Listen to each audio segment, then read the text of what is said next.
Alexandra, welcome to AI to the Sky. Before we get into the ecosystem and strategy, I need you to start somewhere unexpected. You describe yourself as someone who is fluent in Mimi. So here's my question. If you had to pitch your own career to a brand using only a Mimi format, which one would it be? It will have to be, this meme when there's a person reaching for a ball and then there's something positive and then there's a big white fluff just dragging him away from it. That would definitely be it because I do have a little bit of a shiny object syndrome. So like, oh, I want to do this now. And then my like rational self like, no, come on, no, that's not a good time. Let's just do what we have been doing for 12 years. So that would have to be it. Oh, I love it. Thank you for that. AI to Well, the Sky podcast. Worldwide, this is AI to the sky. Alexandra, welcome to AI to the Sky. Thank you. And tell us about you, please. Oh, wow. All right, my name is Alexandra, and I've been in the marketing slash brand slash content space for about 12 years now. And I started as a translator, actually. I was handhunted by Adidas when they were building local e-commerce on the Russian market, and they needed someone who could take the global campaigns and adapt them for the local market. And that's how I got more into the marketing side of things, the writing, the copywriting. And then after a few years, I decided now I want to travel the world. That was about 2018, 2019. I went to Vietnam. I was an English teacher there for a couple of years. I met my Oh, husband there. We traveled back to Europe, and then I realized, no, that's I want to do something else. I want to do something interesting. And that was when COVID hit, and I had all the free time because I had some freelance activity going, but not much at the time because a lot of operations got shut down. And I started to learn all the random courses on Coursera. And that's oh, how I got into web beautiful. development. And I got, Mhm. and there was a very interesting course in web development, and it was like HTML, CSS, JavaScript. And I was so excited. I loved it, but it all went south when I got to the JavaScript part, unfortunately. But what it did ignite my interest in tech and technology, in apps, trying to do interesting things. And then there was this, I can't remember the name of the website, but it was offering internships for cool tech companies, and I got Mm. there. And that was the year 2020. And already, I think Jasper AI had already existed, for the Oh, SEO, when you would write a prompt and it'll generate something. And at the yeah. time, that was, oh my God, that was so groundbreaking. I mean, the text was absolute shite. You couldn't use it. But it was just so incredible. That was, well, like 2 years before ChatGPT, before any AI as we know it. And it was very interesting to get to know that side of business. So on the marketing side, yes, but also on the tech side, because that tool is just at the forefront of everything. And since then, I started to combine my interest in marketing and writing with a bit more technology, trying to use different tools, trying to improve my own knowledge of things. For example, when first what was like the ChatGPT, like didn't even I can't remember if it could generate any decent code, but I got into vibe coding by like 23 and it's like, oh my God, that's incredible. One I can cursor do went this. live, like, oh my God, yeah. I know, but I try to do this in a more not pure vibe coding when you just prompt. I used Copilot, then had ChatGPT integrated, but it still had to do everything manually. It would show Uh-huh. you a code snippet, how to go into it, and it was a bit of a learning experience in it. So not just write a prompt, it generates, and you marvel, oh my God, how can it do it? But I had to actually learn and how to self-host a website, how do like back end and front end are integrated, a lot of things that will sound very naive to probably a developer or anything, but for someone who was so far from tech, always being like a writer, a creative person, that was absolutely incredible. And it all came together a few months ago when I started a job at Product School. They were looking for AI content manager who could work on the brand. And part of my task was to use AI to create a workflow to show how I would work, what I would do, how to train like cloud skills and everything. And it's been quite a ride. I must say it's been quite a ride. And that's where I am at the moment. Oh, that's So beautiful. So that's how you get into the tech world. it did. It all started with the very basics, where like learning HTML and writing like "Hello World," but Hell yeah. like actually writing every single tag, every single line of code. I'd be like, old school. I think it's very important to have some background to understand some fundamentals because I see a lot of people who marvel at LLMs and don't have a single clue how they work.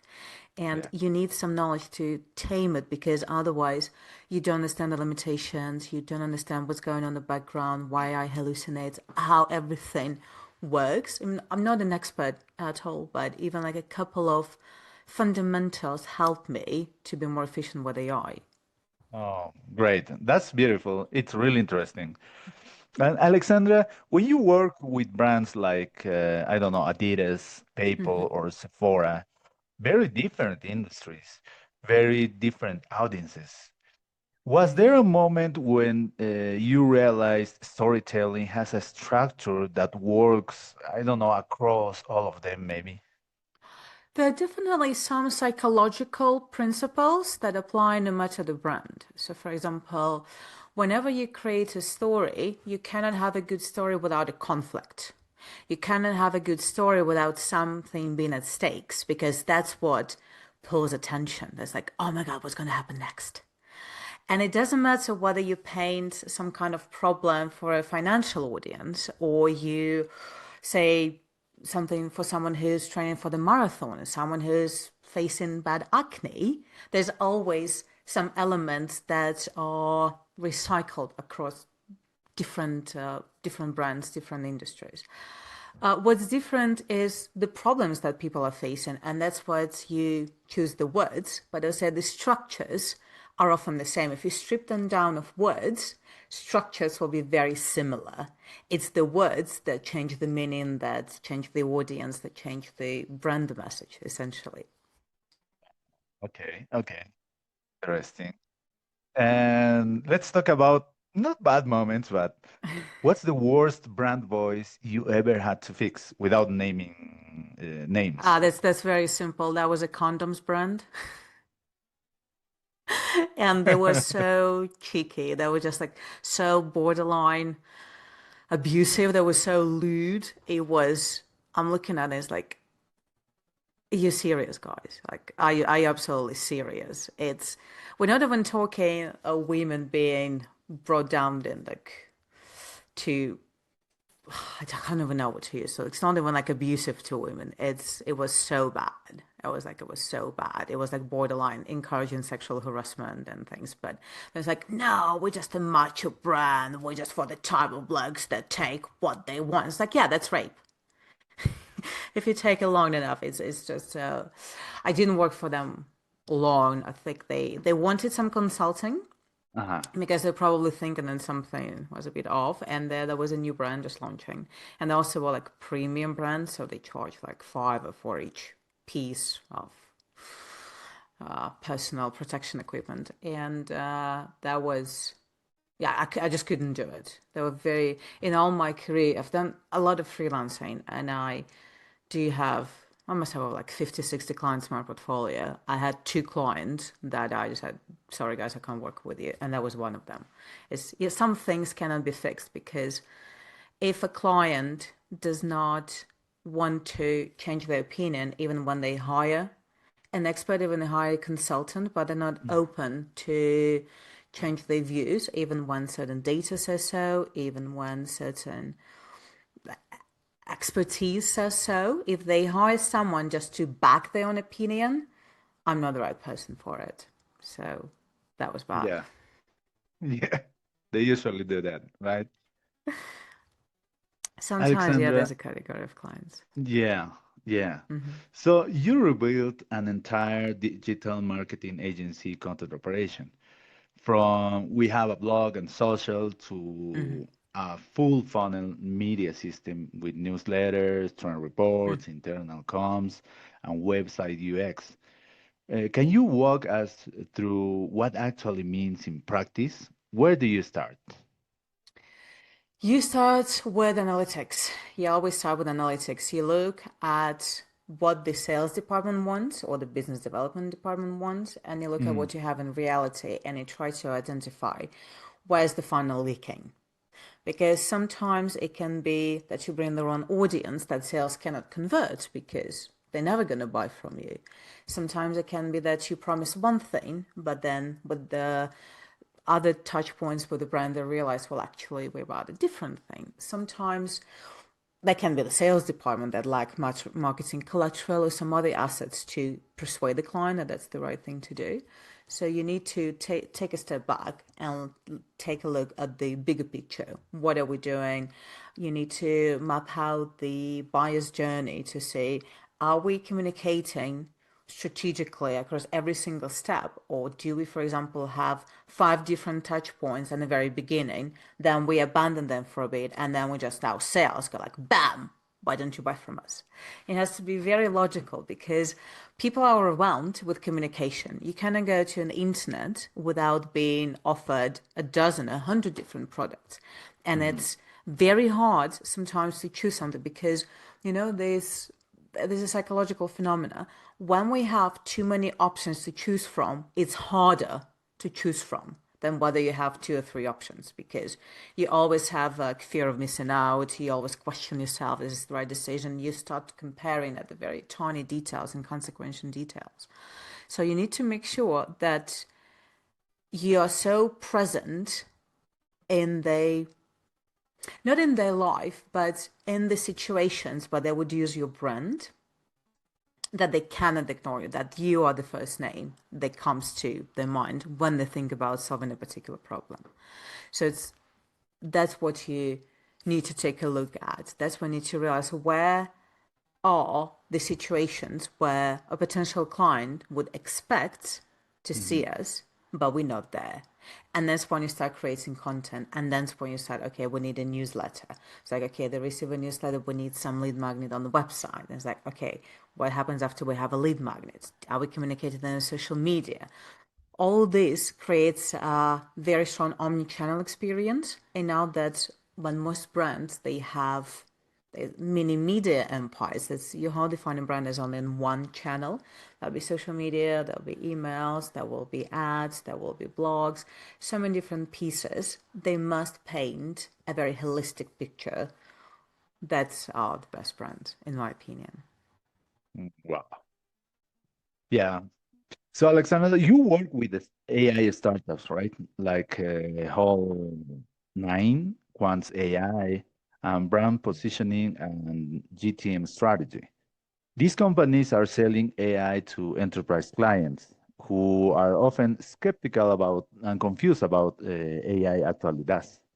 So, how do you communicate something that most people don't fully understand yet? That would depend on how the brands define their ICP, so ideal customer profiles. And usually when it comes to B2B, so selling to Mhm, enterprise clients, you don't have just one decision maker. You will have a whole scope of them. So for example, in the enterprise, there will be a team that will be using the product, and then there will be the manager, and then there'll be financial controller, and then there'll be legal department, and then there'll be someone else depending on how large the structure of a company is. So you need mhm, to make sure that you have assets for each and every ICP that will be involved in the decision making because and explain the technology, for example, the benefits of using certain software, for example, the benefit of using AI powered data analytics tools. You can communicate, your team will be 10 times more efficient. You will be able to use the analytic dashboards by non-technical people. Like everyone will be able to view what's happening at the company. It depends. That's quite easy to translate features into benefits. That's like tech company 101. But then mhm, when it becomes tricky is when you also need to explain to, for example, controllers, financial controllers, the cost of transition from the tool they're currently using to your tool. Or, for example, when you need to go to the legal department and ensure that, yeah, okay, we have all the certifications, we're crystal clear on the compliance, It's very secure. We're ready to integrate your like security protocols and something because that's another big thing for the enterprise clients. That's compliance and security of personal data that will be involved in the tool, in the third-party tool. So you need to keep in mind those types of people as well. And that's why whenever you go to tech, like a B2B tech tool website, there'll always be like a privacy policy, there'll always be terms of use, there'll always be compliance, there'll always be certifications, because they know before a single marketing or sales conversation happens, they will have a whole scope of people analyzing every single operation and how whether they can be integrated in the first place. Okay, okay, that's really interesting, really nice. I'm flipping that around for the non-AI companies in the room. Mm-hmm. I don't know, the LATAM SME that's trying to figure out if they should be they're talking about AI at all. What's your advice? What's my advice on whether or not to integrate AI? Hmm. Or how integrate AI?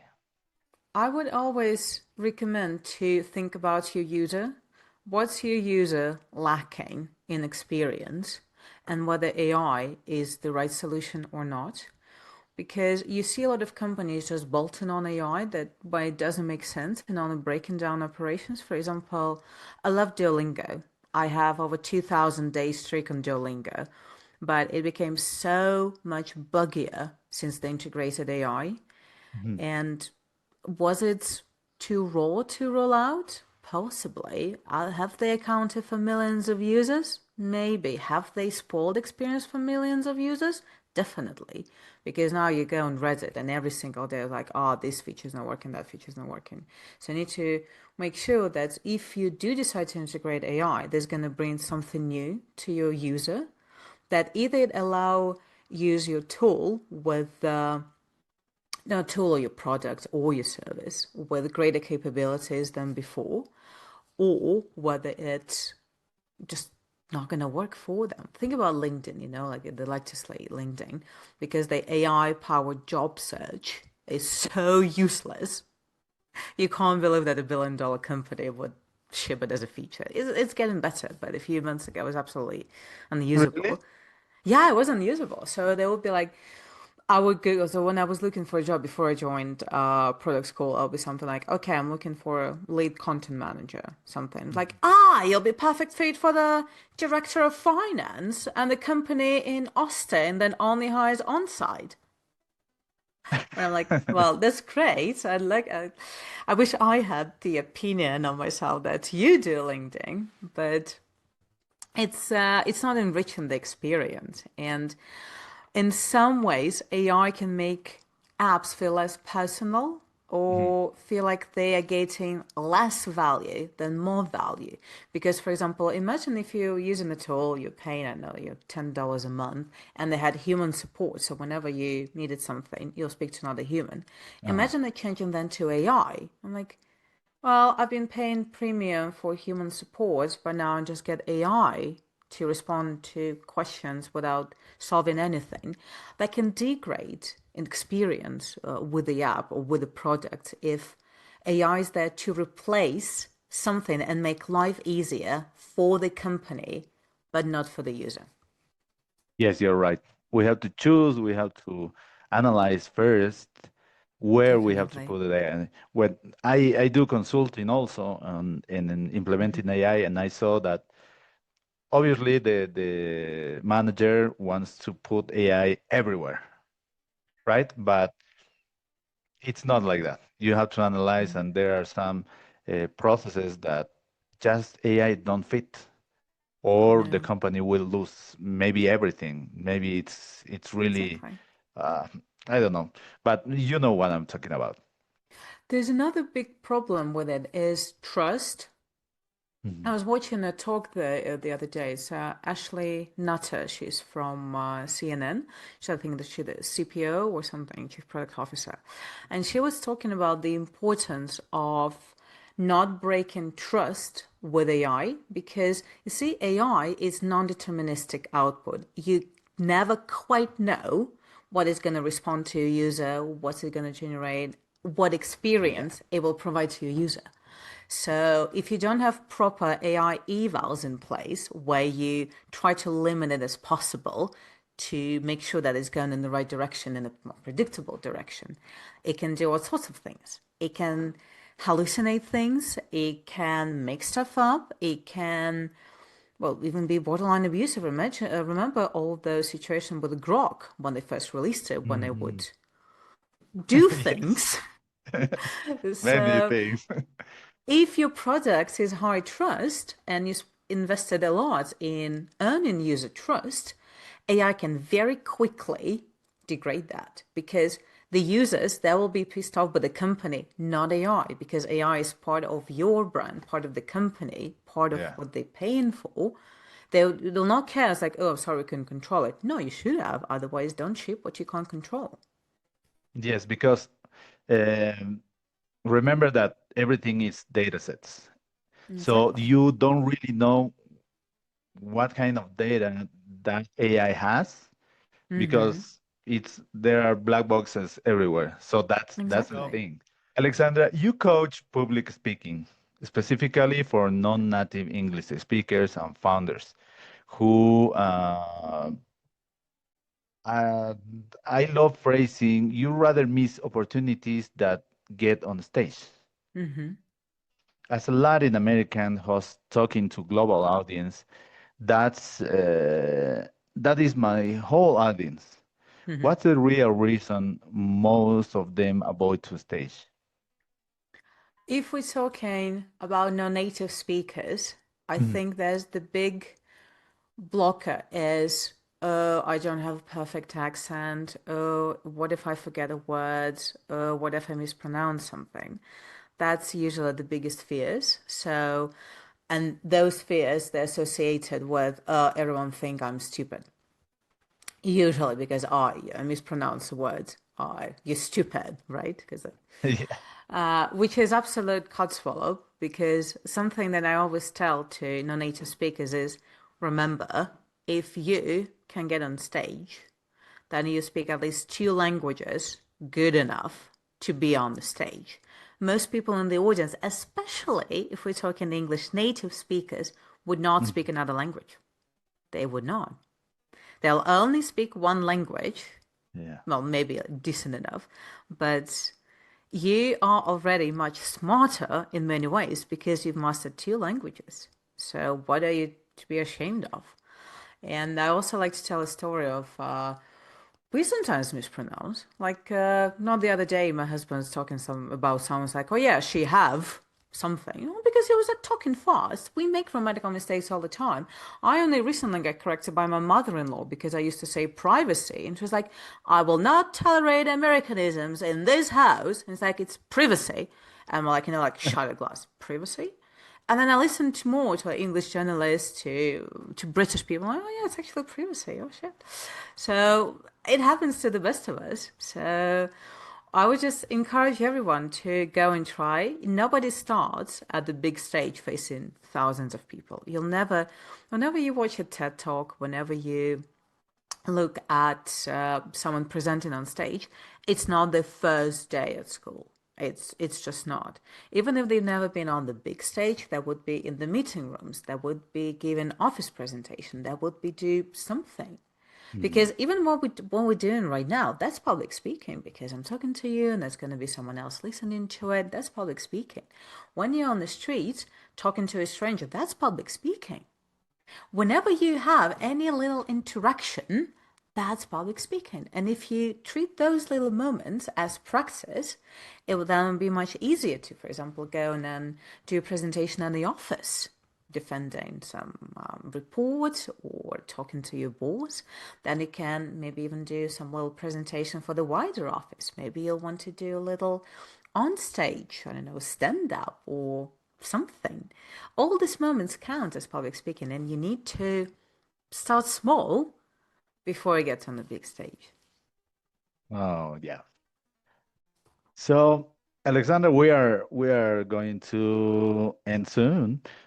And for the entrepreneurs and leaders listening, especially Mhm. those across Latin America who are trying to compete globally with, I think, without a big budget, what's the Mhm. most honest thing you tell them about where to start? Where to start with public speaking or marketing? Hmm. With Yeah, with pub marketing and public public speaking. speaking. I would say start with truly understanding why are you doing this and for whom. Because I see this a lot in brands that want to go to, for example, American market. Because, in America, they have so much money. We can charge $50 for a product instead of $5. We got to be there.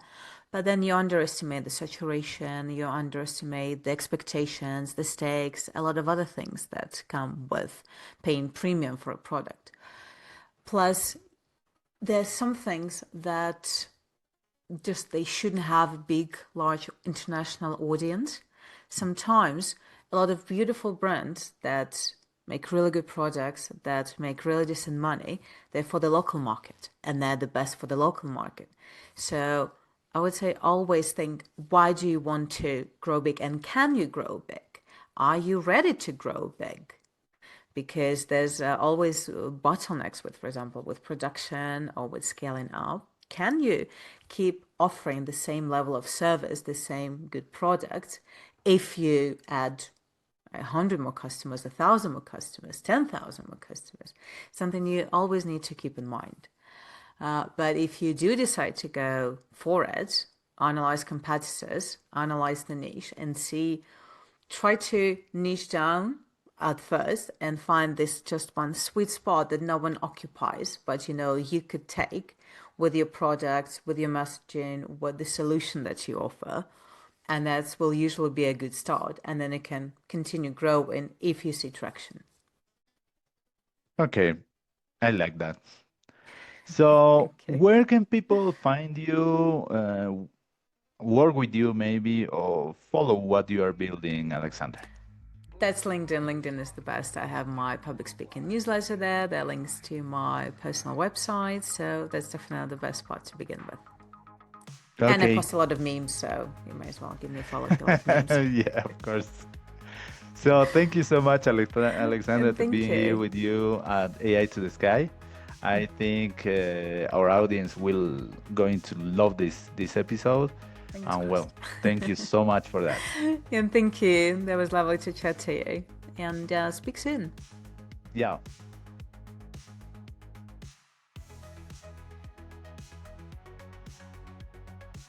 AI is coming for actors, artists, and podcasters. Lucky for you, we're still human. Subscribe now. AI to the Sky.